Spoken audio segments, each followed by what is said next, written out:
Hey there, welcome. My name is Rebecca. I'm with the Connext Exchange, and I am here with Pastor Mandy Mastros to continue the conversation that we recently had called Changing the Narrative from Checklist to Community. And Mandy, you really brought us a beautiful conversation that so elevated and highlighted humanity. And the checklist concept came from when we see a need, homelessness or hunger, we plan a to-do and go through our checklist, and we forget that there are humans behind those stories. So how did this topic or this talk come to you? So it started out because I do a lot of work with individuals in our community who are homeless or who are dealing with other specific needs, whether or not they be family issues, whether or not they be addiction or mental health or anything like that.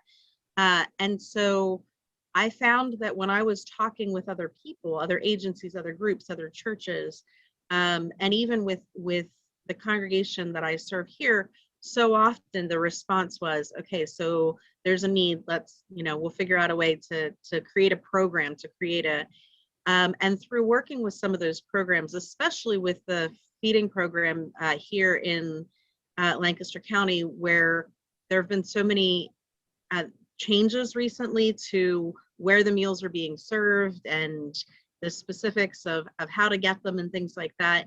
In volunteering at some of those places and interacting with some of the people there, really got this sense that it was not about getting to know the individuals and their humanity, but it was about making sure that that one specific need was met. And there is a need for that. When people are hungry, there is a need to make sure that they get the food.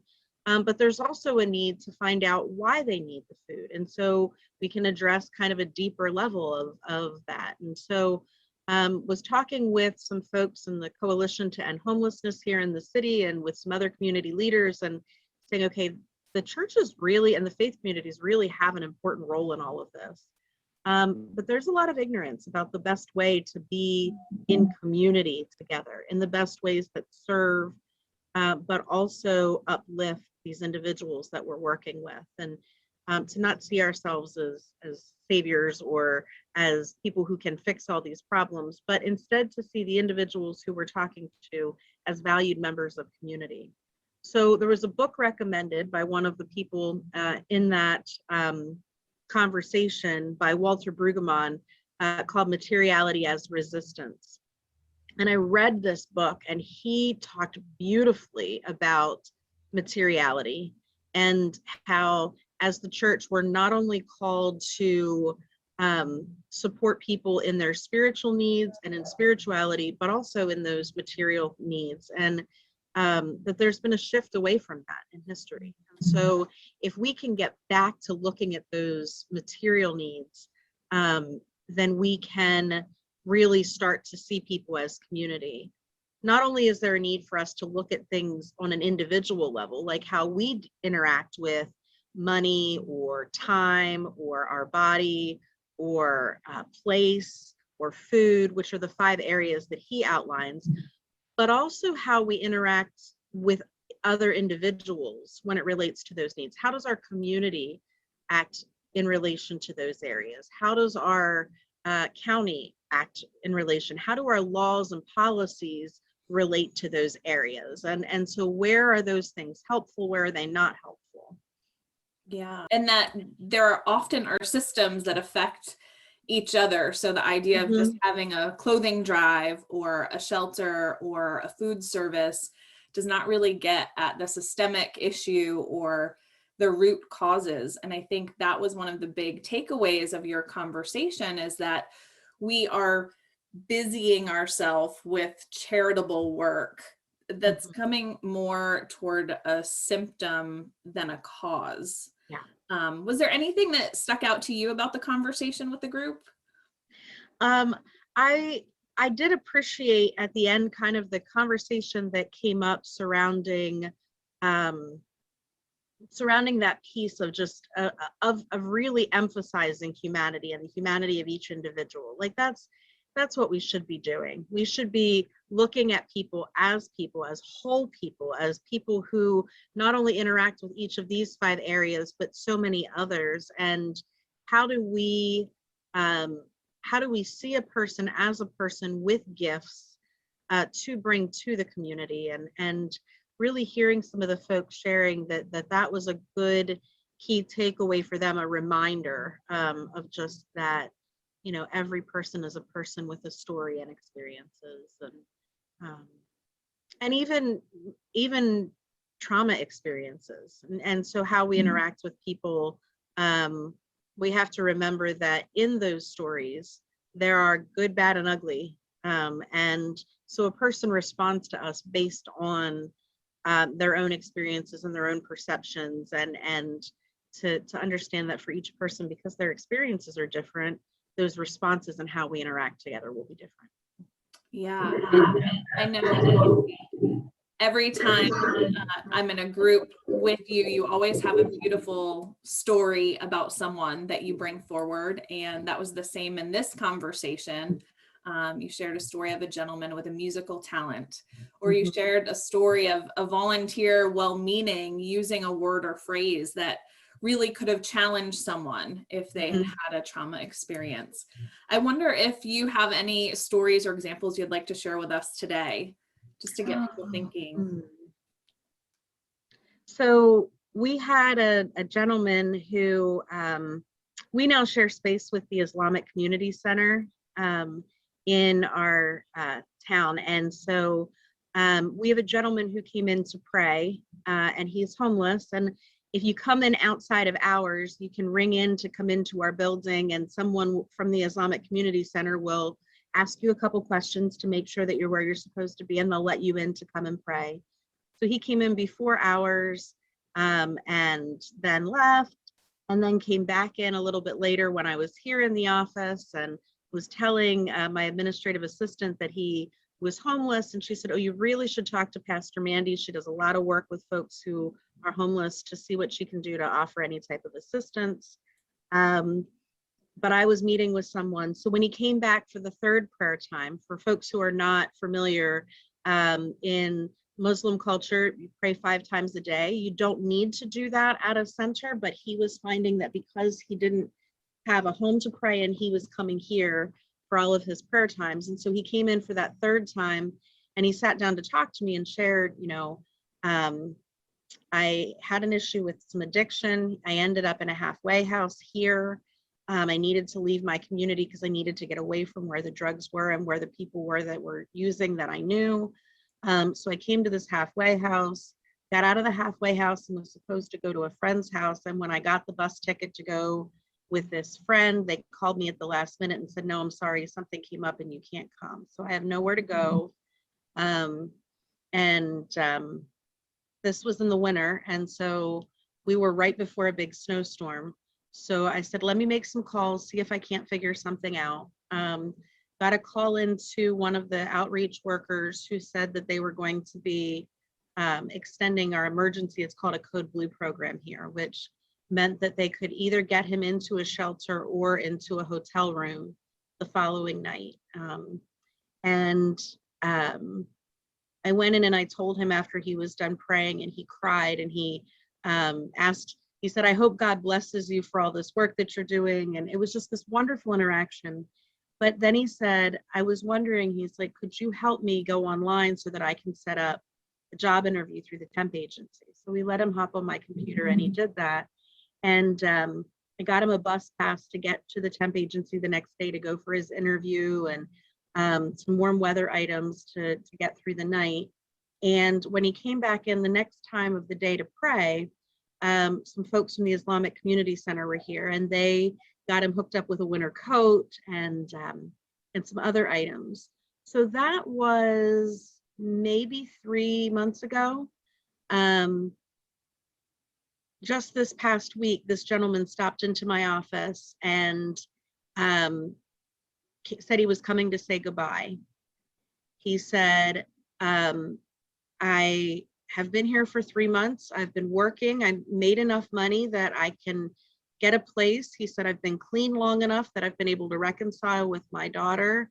He said, and I want to be closer to her. He said, the job that you helped me to get, he said, they found a position for me closer to where she lives. So I'm going to be leaving. But I'm clean and I'm sober and I have a job and I'm going to have a place to live and I've reconciled with my daughter. And I just wanted to thank you so much for all that you did to help me to get there. We could have just given him the bus pass. Yeah. We could have just called the shelter. But because we developed a relationship with him and he stopped in to see me a few times a week when he'd come to pray, we were able to talk through what was going on. We were able to meet the immediate needs, and then he was able to put his life back together. If we just would have made the call to go to the shelter, there's a really good chance that he'd still be at the shelter. And so that's an example of why it's really important to form that relationship and to see a person's humanity and not just check the boxes. That's such a beautiful example of seeing someone as a whole picture, to your point, and not just a checklist. So you shared that you were so impacted by these 5 areas in the approach that you created a curriculum and kind of a pilot course around these areas. So tell us a little more about that work and what is the goal and who is your audience and what's next for that. Sure. So I took these 5 areas, and the way that Brueggemann shapes this curriculum or shapes this book is he talks about mature materiality and the things that mature materiality is and the things that mature materiality does. And so through that, I put together a 8-week curriculum. First week, we do the introduction of the book. Last week, we do the conclusion and some goal setting. And then we take the 6 weeks in between to look at those 5 areas. And the curriculum itself is currently geared toward faith communities. The pilot that I ran with leaders of faith communities because I wanted to pull some input. But what it's looking like is there's going to be 2 levels of this curriculum. The first is going to be for organizations or entities or faith communities themselves that want to really look at how their outreach to the community is going and how they can move more from a checklist approach to a community-based approach. And going through those 5 areas with them and saying, okay, here, first of all, is the scriptural basis for why we should be looking at a community approach versus a checklist approach. Here are the goals of what that would look like. Mature materiality looks like X, and this, for food, it might be mature materiality examines the process from food to table or from farm to table. For money, it might be mature materiality has a good understanding of spending habits or patterns. And so for each one of the areas, there are these different mature materiality is or will or does statements. So it's looking at those and it's looking at how both on that personal level, on that community level, on our programming levels, and on a larger scale, a more macro scale of how policies and procedures impact each of those areas. And so each week we delve into one of those topics and we talk about it. We talk about our own experiences with it, how we interact with individuals in that particular area. And the last week, the goal is to kind of do a review and then to say, okay, what areas have we been spending a lot of time on? What areas would we like to be spending more time on? How are our current programs operating in a checklist mentality, and what ways might we be able to move them more to a community focus? Or what could we be doing to enhance our community approach in one of those 5 areas? So as it stands right now, I'm looking at doing another pilot program on that entry level, which is for those communities who are looking at this as a whole. And then I'm also looking at starting another pilot program with leaders of faith communities who may already have a bit deeper of an understanding of some of the scripture and some of the basis for this, but really need to explore on a deeper level how we embrace more of a community feel.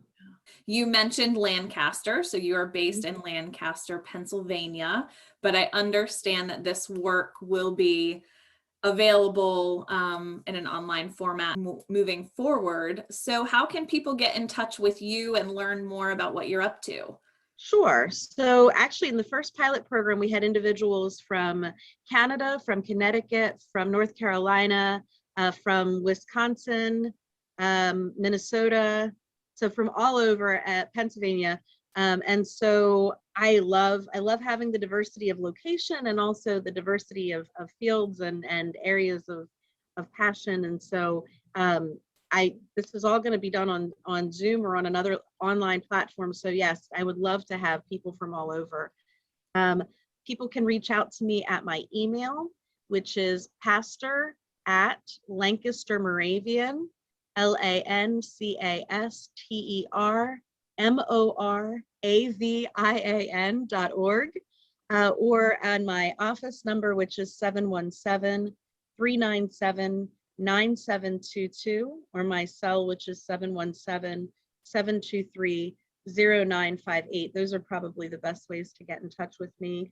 I'm working on putting together a little write-up about the program itself, and I would be happy to share that once I have that finished. If I'm someone watching this and I like to volunteer and I like to do that charitable work and feel like I'm making a difference or it's a little contribution, I wonder if you have a thought for individuals engaged in community service about maybe how they could ask a new question about where they're volunteering their time or how they're choosing to engage, something to get them to think more toward the community mentality. Sure. So on a surface level, the first thing I would say is that it really is simple. It really is as simple as making eye contact, saying hello to people, asking people how they're doing, and giving them time to give an answer. I have a gentleman who at one point, he was an 80-some-year-old gentleman from my home church who I was in a hurry one day and I said, "Hi, how you doing?" And I just kept walking. And I got to the doorway of the room that we were in, and he said, "You don't really want to know, do you?" Yeah. And it stopped me in my tracks, and it really made me realize the importance of, if we're doing charitable work, we need to be doing it for the right reasons, and we need to be doing it because we really care about the people that we're doing it for. We're not doing it for ourselves. We're not doing it to check some box because we feel like it's what we should be doing. But we have to do it because we really care about the people that we're working with and that we're talking to. And to do that, it means giving them the time, giving them our attention, reaching out and asking a person how they're doing. Another really helpful question is, what do you need? We should not assume that we know what a person needs. And if we can't meet that need, and a lot of times we can't, we can at least hear their need. And if it's something that if we can either meet their need or know someone who might be able to, that we can connect them with, we can do that. But just asking the question can go a long way. Yeah. Thank you so much. Those tips sound so simple, but it's amazing how we get lost in the busyness. So thank you for that reminder. Is there anything else that you'd like to share before we go? Oh, just that I'm so grateful to you, and to I absolutely love Connext Exchange and the work that it's doing and the people who are sharing. It's always just such a rich and wonderful conversation, and I'm so grateful to be connected and humbled to be asked to share in this way. So thank you. Well, likewise, thank you for adding to the richness of our community and encouraging us to think in a way that prioritizes humanity. That's what we're striving for at Connext. So thank you so much. And thank you all for watching. We hope that you will join us on a future Thursday, 11:30, live online, for rich, beautiful conversations that elevate humanity, purpose, and generosity. In the meantime, take care and have a great day.